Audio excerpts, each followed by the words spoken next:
Character selection screens are one of the least considered aspects of fighting games, even though it's actually a very important part of the experience. You might not think about it all that much, but a good layout is essential for a smooth experience. Ideally, the player should spend as little time on this screen as possible. I mean, it's why they usually put timers on these things. If a player wants to play as a certain character, you need to structure things in such a way where they can be guided to where that fighter is. An easy way to do this is by structuring it around a dynamic like alignment, rivalries, and relationships. If I want to find Sonya Blade and I spot Jax or Kano, I should be able to find her immediately by intuiting her spot from there. So today, I'm going to go through the Mortal Kombat games and highlight why this is such an issue. If people like it, I can cover other series like Smash or Tekken. And just for context, I'm not saying that creating a good layout is easy. I spent quite a while trying to get these just right, so I know the struggle. My point is that it often feels like very little thought was put into them at all.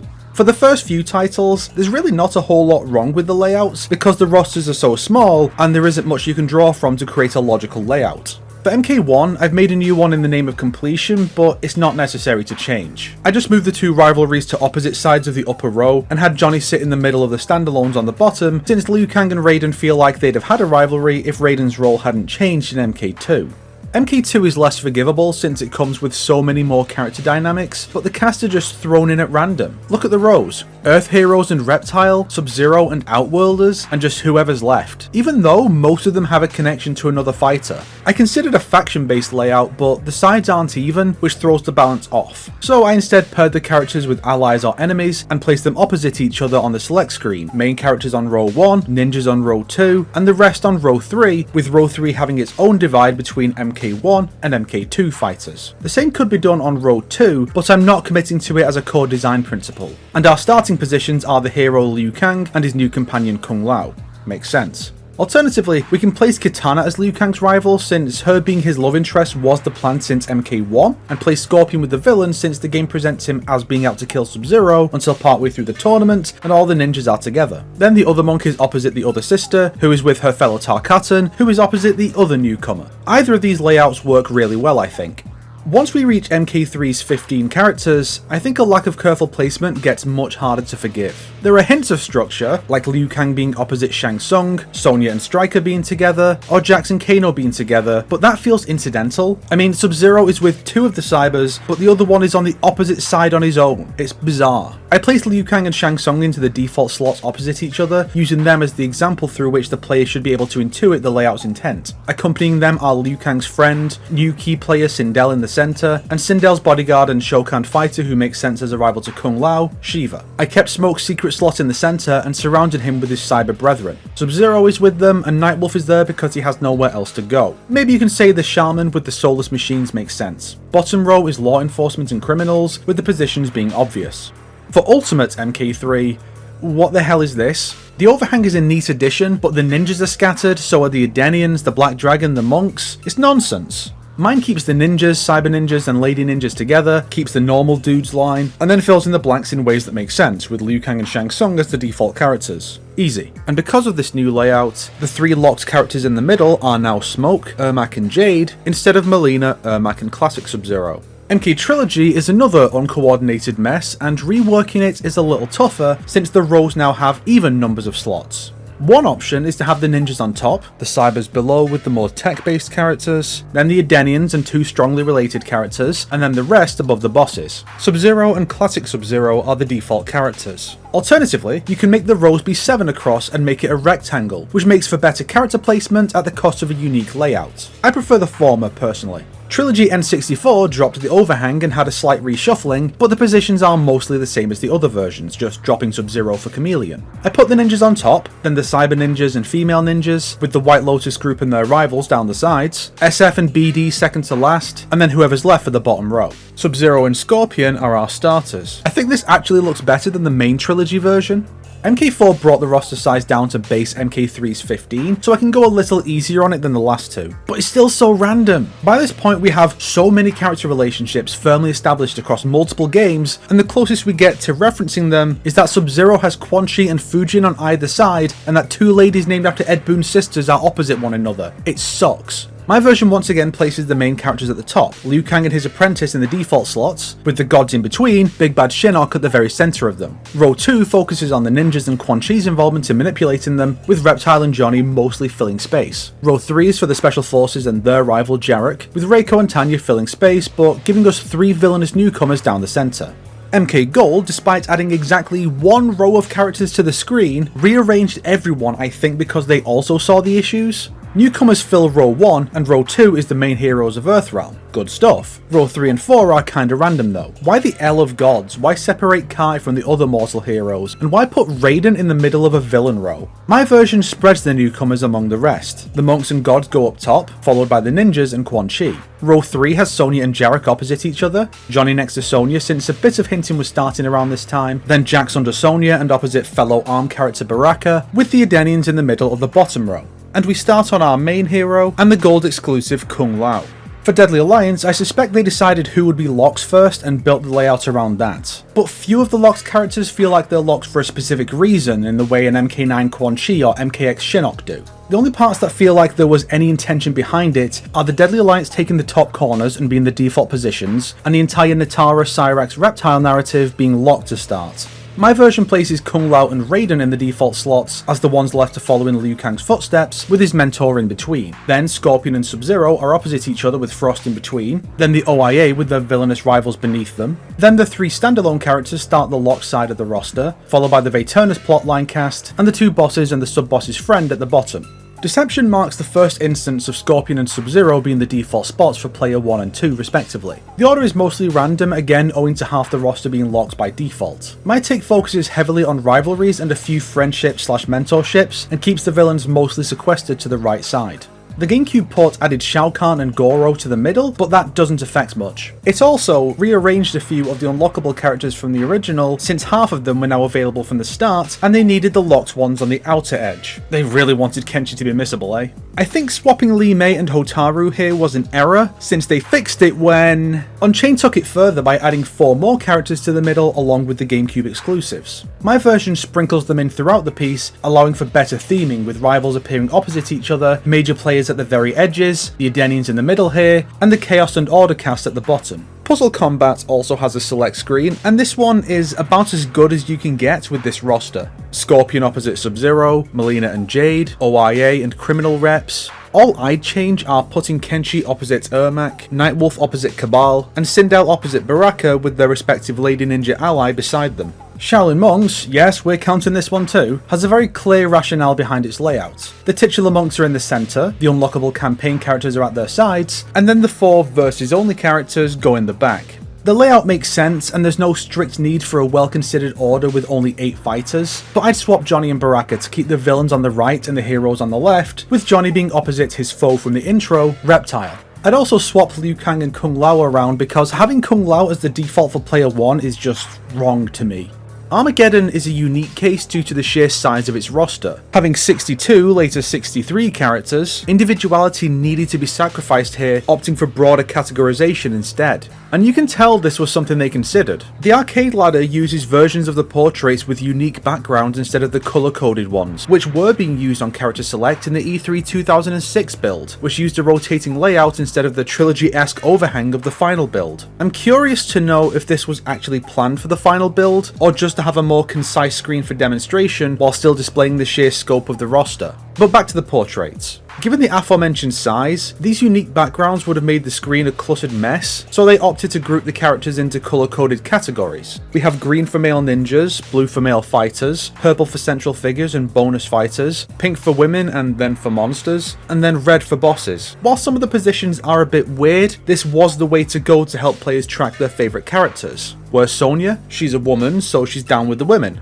Where's Raiden? He's a central figure in the franchise, so he's on that row. It works well. Just keep in mind that Chameleon took one of the 2 Creator Fighter slots in the Wii version, which is fine. My version aims to put characters opposite rivals. Scorpion and Sub-Zero are now the default positions. The male rows are divided into cops, soldiers and criminals on row 2, then characters with more of a martial arts or otherworldly focus on row 3. The women are rearranged a bit, and the bottom row is now all characters who use the boss type finishers, not just most of them. Other than that, the biggest change was swapping Havoc and Reiko's categories, but Havoc only counted as a monster because of his face, so it's not a huge change. I think Shao Kahn's biggest fanboy makes more sense going with the bosses. Also, I'm obligated to show how much the big bosses mess this up. On to the next one. MK vs DC Universe is the standard crossover style, placing MK on the left and DC on the right. Scorpion and Batman are at the far ends as the default positions. With such a small roster, it's perfectly serviceable, but I arranged the cast into core rivalries, with Baraka and Green Lantern being the only one I feel is a stretch. I do think the bosses being relegated to a button press to access them once unlocked is pointless. You've already unlocked them, so you know they're in the game, so why hide them? Just open up the middle and have them appear there. You could also approach it by having the characters appear on separate rows, however, there isn't really a way to have player 1 and 2 start in places that make sense without both being from the same franchise, so this approach works better, I think. MK9 has, quite possibly, the best layout of any character select screen in the series. Starting with Scorpion and Sub-Zero, from here set in stone as the default positions for all future entries, we see that fighters are placed in rivalries, friendships, and other complementary duos for the most part. There's the odd Johnny and Nightwolf, but that's forgivable for how few specific connections they have with the rest of the cast here. My only real issue is placing Kano opposite Jax instead of Sonya, or Stryker being beside Kano instead of Kabal. The bottom row is for Shiva, the Unlockables, and Kratos on PlayStation. Shiva, being a Shokan like the two sub-bosses, makes sense to go down here. My version only moves Kano to opposite Sonya, Kabal to opposite Jax, Baraka to opposite Johnny because of their story fight, and then Nightwolf and Stryker together as the defenders of New York from MK3, contrasted by their respective deep and lacking connection to the supernatural. It's overall a very good menu with one exception. This is also where DLC started being a factor. With this game, they got lazy and put them on a side menu next to Cyber Sub-Zero. It sucks. Reminds me of Smash 4 on the 3DS. The Vita port did the more logical thing and put them in a new row underneath the rest. My version mixes them in among the bottom row characters, matching guests, male ninjas, Scarlet and her prey, and then the leftovers. I think standalone new versions of these games should have more work put in like this. But the approach of simply slapping them on the outer edges is the approach NetherRealm would consistently take going forward. But before we move on to that, I want to do a quick detour and discuss Injustice here as well, because this game has one of my favourite character select menus in the entire genre for how unique it is. The grid is split across the outer edges of the screen, heroes on the left and villains on the right, with characters positioned across from their rivals, Batman and Joker, Green Lantern and Sinestro, Shazam and Black Adam for instance. They even placed the Trinity on the inner edge and grouped associated characters like Bruce and Dick where possible. The villains suffer a little from misalignment, but that's mainly because the villains weren't all chosen to match a hero, so it's not a big deal. Even without that, the even split of hero and villain is laudable given how rare that is in superhero games. And the DLC characters are also split like this, but since they don't have specific rivalries, they're positioned in a way that doesn't interfere with the character renders in the middle of the screen. No suggestions, 10 out of 10. I want all future crossover fighters to use this layout if possible because it is bloody sick. MKX is fine overall, but it's always bugged me that they dumped Kotal in the middle on his own instead of the unlockable boss Shinnok or the pre-order sub-boss Goro. Scorpion and Sub-Zero set the precedent that rivals or affiliated characters are opposite each other. Simultaneously, the old generation are placed opposite their successors on the top row, with Katana and her clone and Scorpion and his enemy's younger brother cutely being presented in the same way. But then it just does whatever. Liu Kang and Ferritor, Kano and Quan Chi. I recognise that Johnny and Kano are where they are for a reason, but their supposed connections to the opposite side make no sense. The only part that works is Shinnok and Goro because one is unlockable and the other is technically DLC. Rearranging this one is the most difficult because you have to decide whether you're focused on rivalries or the new generation concept or trying to do both. So my version focuses on the idea of predecessor and successor. There are limits to what can be achieved here thanks to some characters having multiple predecessors, or characters like Sub-Zero being disconnected from that. I placed the combat kids on the left, with the first two ladies of MK and the two MK champions on that same side, then the Outworld villain caster on the right, matching old school with new school equivalents where possible, then Shinnok and his servant Quan Chi, and Scorpion and his nemesis, his younger brother, complete that side. And uniquely, Johnny and Scorpion are our starters since Johnny and Cassie or Scorpion and Sub-Zero were difficult to make work.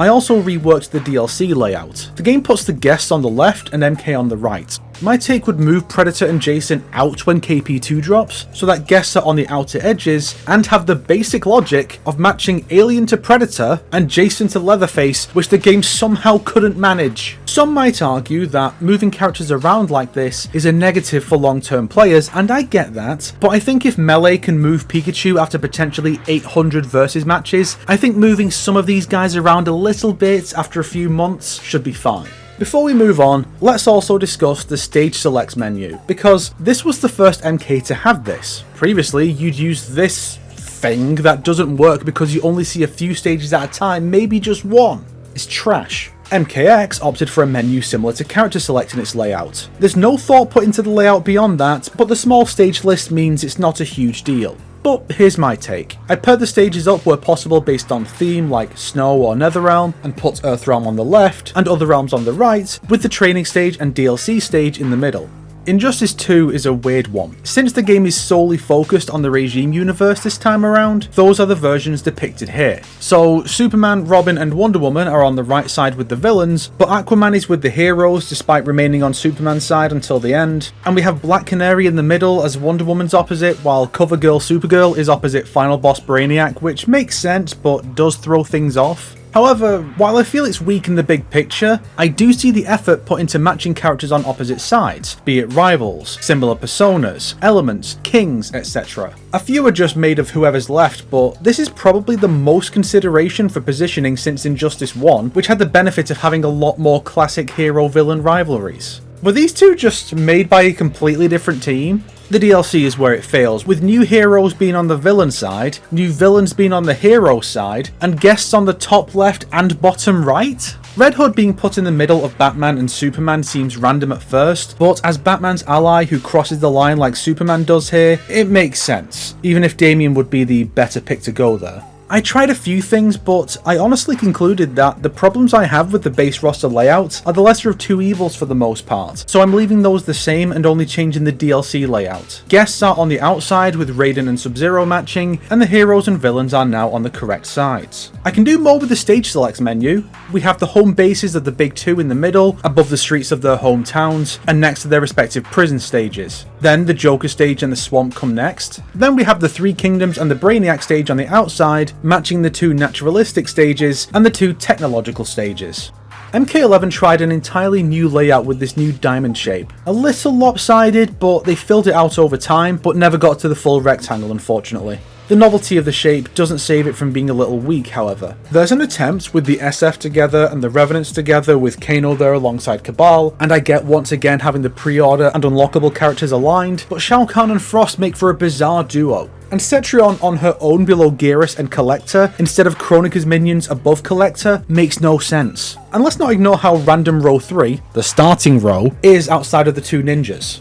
I aimed for rivals and counterparts opposite one another. The Khans, then the fathers and daughters, then some major rivalries, gods and revenants, criminals and monsters, then Shao's loyalists and Geras at the bottom. And our starters are Scorpion and Noob, making for a fun callback to my MK1. Adding the DLC cast onto this is difficult, so I'm going to just completely revamp the entire thing as if they were all added at the same time. The guests are all sequestered to the bottom row, just below criminals and vermin. Nightwolf is there because of his ending, and to even out this row. Edenians and affiliated characters above that, then gods and monks, then ninjas, then special forces, then the Khans, and the true leader Outworld needs. Overall, MK11 isn't the worst in the series, but it does appear alongside what quite possibly is the stage selects menu. One would think that in a game where most story locations have two arenas, with an arena selects menu split into two rows, that the team would be logical enough to pair those stages together on the menu to make things easier. But somehow, they did not think to do this. This menu is difficult to navigate since, unlike the fighters, there aren't big faces with identifiable features for quick perusal. Instead, you have to look more closely, with colour palettes being the only real help you get. So I fixed this one, and I'm not going to add quotation marks because this is explicitly better than what we have officially. Stages set in the same place are paired up, with their location relative to one another determining the order where possible. Unaffiliated stages are given partners, like the Lin Kuei stage and Shiryu stage. Earthrealm is on the left, Outworld and Netherrealm on the right, and Kronika in the middle. M1K had a bit of structure on launch, with Outworlders of the Court and Military on the left. Sindel really should have been swapped with Rain. The ninjas and Liu Kang and some of his chosen in the middle, then others over on the right, but it's very bare bones. They put the pre-order and unlockable guys opposite each other once again, but the blank spot next to Havoc means they aren't actually aligned. They should be on the top row then. Later, they moved the empty slot to the middle for symmetry, swapped Reptile and Bi-Han, and moved the bottom right characters over one, and kinda looked their way into a better layout, where rapid punchers, sword users, infectious monsters, and unkillable fighters were all paired up. It's fascinating how this was a complete accident, but works way better. The DLC, however, places all the ninjas and ninja adjacent characters on the far left, and Quan Chi with the guests, and they couldn't even put the evil Supermen together and had Ghostface separate Arnie from T-1000 and Peacemaker from Robert Patrick. Guys, this is easier than you make it look! I moved almost everyone, so here are the highlights. The pre-order and unlockable fighters are now aligned. The Outworlders are aligned into good and evil blocks. Kenshi is with Liu Kang's other chosen, Liu Kang is with Geras, and Ashura is positioned with her rival, Natara. For the final version, I have Reptile in the middle, Noob next to his other self and opposite Smoke, Takeda with Havoc as a nod to Chaos Reigns, then Sector and Cyrax and the KP2 guests, making sure to put Conan and T-1000 together. On the other side, Quan Chi and Ermac join the other Outworlders, Quan beside Shang, and the evil superhero characters go on the end. Obviously, some of the guests would be moved around as more are added, but if you position guests on the outside, people will understand why they're there, and I doubt many would take issue with MK characters pushing them further out. Next, we have the Kameos, who have Kano and Sonya first, then Sector and Cyrax either side, while the bottom row puts Scorpion and Sub-Zero and Goro and Motaro side by side, but otherwise has no discernible structure, and certainly none that aligns with the top row. By the time we reach the end of support, Jax was moved to the middle, so they are willing to move characters around, but it's so random when it's not in aid of a cohesive structure. I built mine around Kano and Sonya's alignment. Jax and Striker go beside them, then Borai chose students, then Goro and Motaro, with the Lin Kuei and their affiliated characters doing the same on the bottom row, and Darius thrown in wherever. For the final version, Madame Bo is in the middle, Darius now across from fellow sunglasses enjoyer Janet Cage, Tremor takes Striker's place beside Kano, then we have Outworld Peacekeepers on the top corners, and a cop and a criminal on the bottom, with the good guys on the left and the bad guys on the right. The stages, once again, are often tied together in pairs, but this screen does nothing to take advantage of that. Until the DLC, which pairs the Chaosium and Night Market, and the Maze and Havoc Citadel, but the latter pair are still split up by the field. So I approach this the same way as MK11, Earthrealm on the left and Outworld on the right. With DLC, the field goes in the empty slot, and the Chaos Realm stages fill out the edges like intrusive guest fighters. And with that, I've gone back and reworked every single character selection screen and stage select screen in MK, bar the odd compromised port that couldn't fit all the characters on the cartridge, so I don't think they're worth covering. Do you guys think I improved any of these in any substantial way, or is this just an ultra-specific hyperfixation that no one else on the planet cares about? Do you want to see me obsessively dissect any other series select screens? Let me know down below so I can tell you how you're wrong for disagreeing. If you liked this video, why not subscribe and support me on Patreon like these fine people here? It's just $1 a month for 1 day early access to videos. If not, then make sure to share it with your enemies so they can suffer along with you. Today's recommended video is Most Ambitious Portable Mortal Kombat Ports Punching Weight SSFF, yeah I did get that right, by Stop Skeletons from Fighting. I think I've shilled this before, but some of these ports are officially available again, so heck off. Bitch.